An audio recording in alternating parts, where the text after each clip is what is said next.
Hello, everyone. What's going on? Well, a U.S. delegation is going to Paris for conversation with the EU allies, if you can still call them that, because we pissed all of them off at this point, about Ukraine. Let's see, since the delegation is led by Marco Rubio and Steve Witkoff, what will likely happen is the U.S. delegation will try to bully and pressure everybody else there and impose their viewpoint on them and to further continue pissing off our European allies, like we haven't already done enough of that. Multiple sources are saying U.S. Aw, so generous, may lower the repayment demand for Ukraine to 100 billion. Again, they do not understand what aid actually means. And personally, I'm concerned, as should be all the regular Americans, especially ones living in the areas prone to natural disasters. Hurricanes, flooding, earthquakes, wildfires, tornadoes, and so on and so forth. Because remember, it's now been multiple times when we had a major disaster and our Canadian and Mexican neighbors came in to help without being asked. Never asked us back for a single dime. That will likely stop. And considering that right now the Trump administration is discontinuing FEMA assistance to some of the hurricane-struck areas, that will cause a problem, and that will cost loss of property and, more important, loss of human life. Ukraine continues to do its absolute best to only strike Russia's military targets, and in this particular case, it's another Russian missile brigade that is linked to the attack on Sumy. The 112th Brigade, along with the 448th Missile Brigade, was involved in the strike delivered on Palm Sunday, April 13th, which killed at least 35 civilians and wounded dozens of others, including children. I asked my dad about this when they struck back at the first of the two brigades. My dad said that they wrote on the projectiles, "This is for Sumy." But again, as much as possible, Ukraine is trying to stick to military targets only. And that brings us to this piece. So this is Kyiv Independent. Once again, I encourage you to peruse it. It's very good. It's a very good source. It's very comprehensive. Yes, it's a Ukrainian source, so naturally it's gonna show a lot of news about Ukraine. But since it had acquired its English language segment, it has been doing a great job trying to show the events in Ukraine in the global context to make this information more relatable. So I strongly recommend it.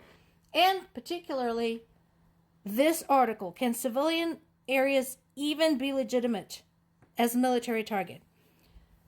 So this is a big interview following the deadly strikes on Sumy and deadly strikes on Kryvyi Rih.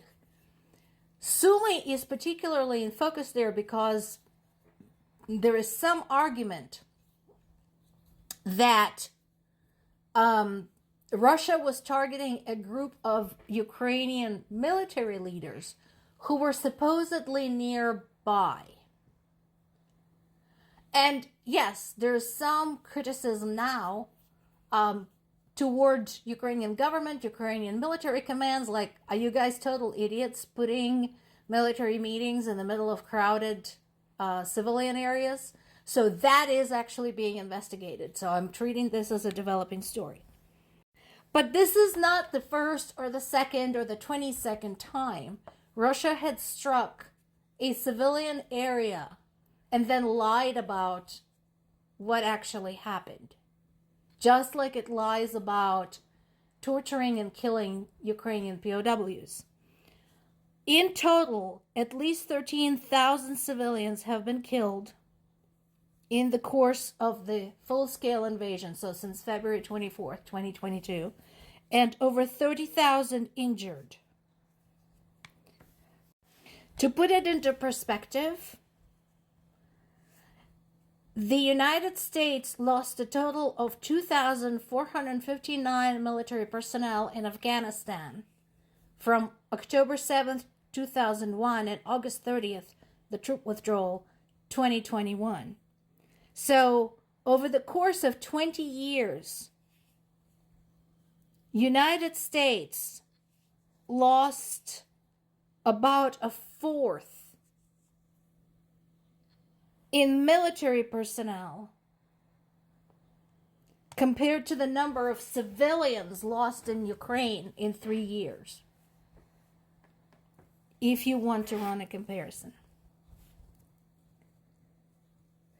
And yes, this article is correct. The actual number is likely much higher because some of them have been lost, taken prisoner, missing in action, or just disappeared in the Russian invaded territories. So the gentleman they interviewed about this is Wayne Jordish, who is the president of the Global Rights Compliance Foundation. And who else would know better what does and does not constitute a legitimate military target? And he's correct. Such situations do need to be considered case by case. Absolutely. And he did talk about the proportionality of attacks and where they take place in proximity to the location of either military personnel or military equipment and supply storage. When asked specifically about the site in Sumy struck by Russian ballistic missile, he did say that it is highly questionable whether this is justifiable in the international law. So if you have a gathering of high-ranking military officers in a densely populated civilian area,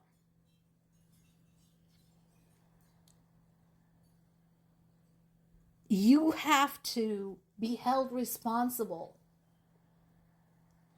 for any collateral damage that you're inflicting. And again, while in this case, it is actually possible that there were some military leaders in that area at the time, we're talking about a city square on a Sunday, a religious holiday.